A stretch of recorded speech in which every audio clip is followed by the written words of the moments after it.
Today, I have the pleasure of speaking with Rowena Smith from Australian Strategic Materials. Rowena, congratulations on your deal with Energy Fuels. Thanks very much, Tracy.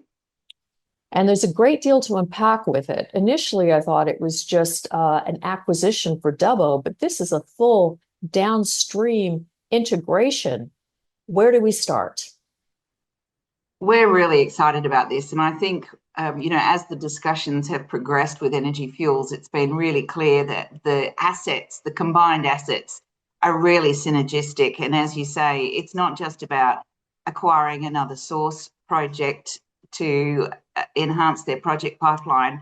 This is also about acquiring the metallisation and alloying capability that we've established, and that in combination with their operation to be able to separate and refine the rare earths means we really are creating together a rare earth mine all the way through to alloy champion for this emerging rare earth supply chain. The terms of the deal were significant, $300 million all in. Do you want to talk about some of the details of that deal?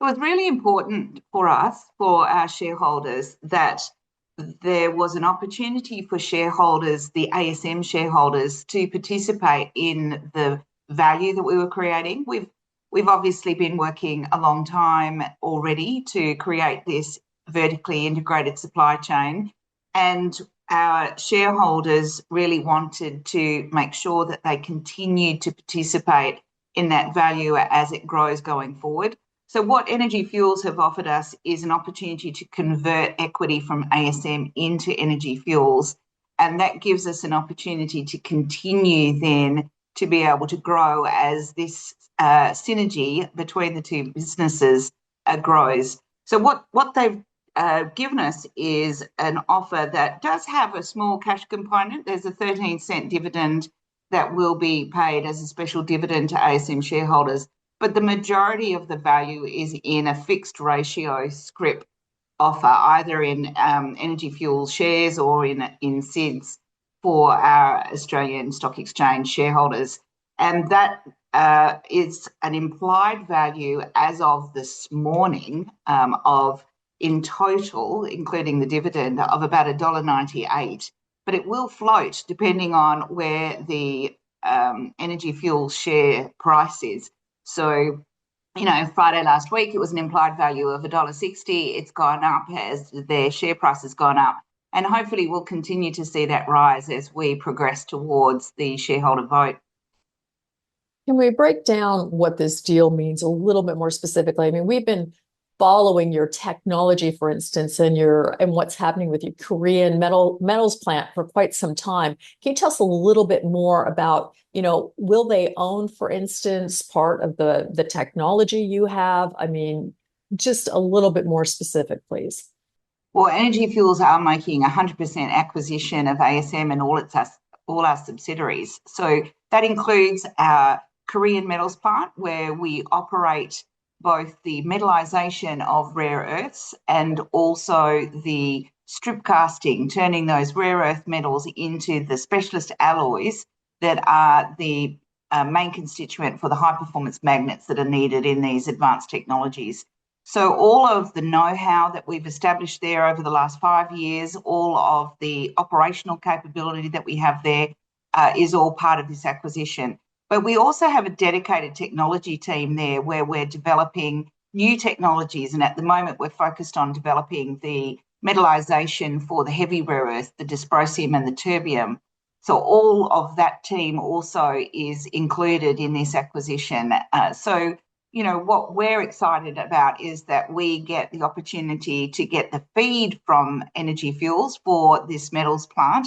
But as we continue to expand this metals facility, then Energy Fuels also get both the capability and the technologies that we have established there in Korea. And of course, Energy Fuels will also undoubtedly prosper from the significant potential in Dubbo. Can you explain to some shareholders who may not be familiar with Dubbo what it is that Dubbo actually is? Well, we've got a polymetallic ore body there that we have been developing for some time. It is very special because it has light rare earths, but it also has a significant proportion of heavy rare earths, and then a number of other critical minerals in it as well, including zirconia, hafnia, and niobium. So, this is a very interesting mix. We've been developing the flow sheet for that ore body, and we have got a study underway at the moment as how we can accelerate the development, focusing first on the rare earths. So just recently, we published a study that showed that we could do that for less than half of the original capital estimate that we had. And we've got that flow sheet fully permitted and really very ready for construction as soon as we finish this last bit of study work that is scheduled for the first half of this year. So what Energy Fuels get as they acquire this is that they get a project that is very near to being able to take FID in Australia that will be able to provide them with light and heavy rare earths that would be able to potentially then come into their facility there in Utah, the White Mesa plant, but certainly be able to come through and support the growth of the metals facilities, which is exciting for them. But then also they will retain the opportunity to, at a later stage, come back and broaden the product range to include those other critical minerals if they choose. And of course, ASM has been a government darling and we have discussed, of course, your government grants. How will this impact those grants and how will this assist Energy Fuels? So the US government and the Australian government have been working on a framework agreement. They announced that last year, and both governments are working on the policy details on how that is going to actually apply for businesses like ours. We've been in conversation with both governments, as has Energy Fuels, and we know that this combination of assets and the coming together of our two businesses is really in the sweet spot for what that policy is aiming to enable.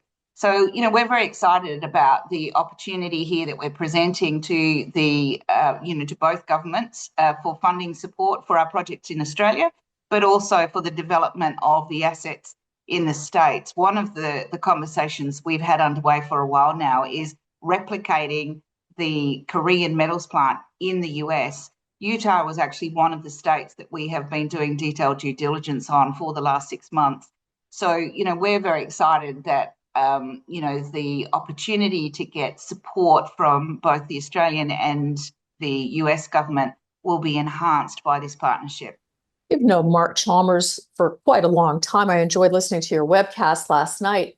When did you two go, aha, we should work together?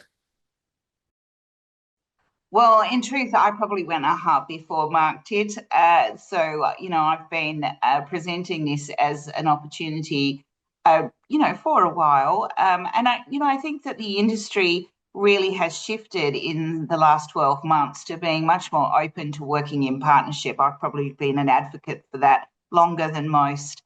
But what's been really great is that as that conversation has opened up and developed in recent times with Mark, what we were able to see very rapidly is that the synergies between our two businesses are very strong. And we also have a very compatible approach.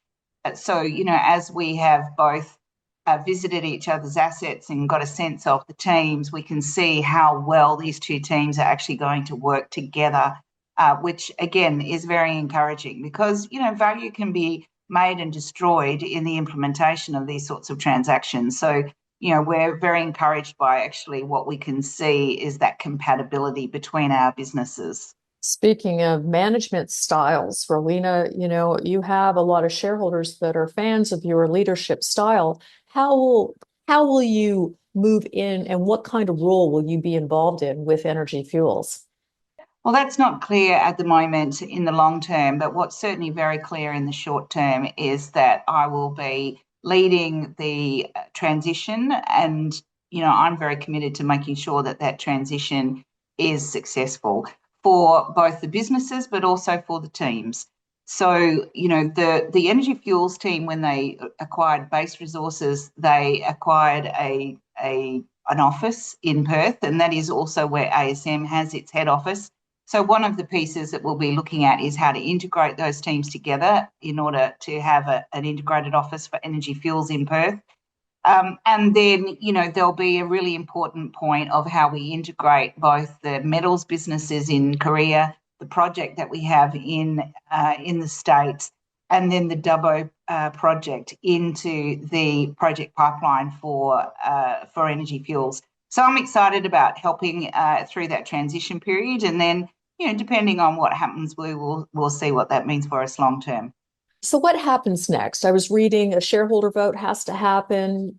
Can you talk us through this So what process? we announced today is that we've entered into a scheme implementation deed. But yes, absolutely, there are important steps. One of those steps is going through the government regulatory approvals. And in Australia, there is a large approval that's called FIRB that we have to do. And that one is anticipated that will take, perhaps 4 months.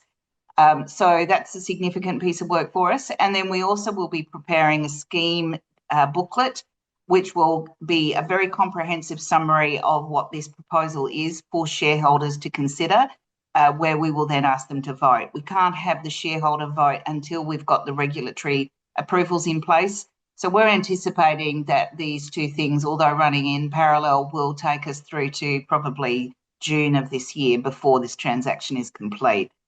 I just want to reinforce that these are, for those of you out there who may not be rare earth expert, these are two of the most significant rare earth companies in the industry now coming together and partnering.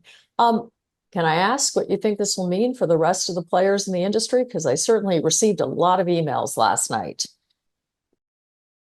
Well, as I said up front, I think that the synergies between our two businesses are very strong, and coming together, we really are going to create a near-term Western mine all the way through to alloy rare earth champion for the industry. We're going to leveraging the established capability that we have collectively across all steps of that supply chain. We're going to have this actually in operation very rapidly. So, I think we will be a leader amongst our peers. Well, Rowena, congratulations again on behalf of the entire industry. Congratulations. Thank you.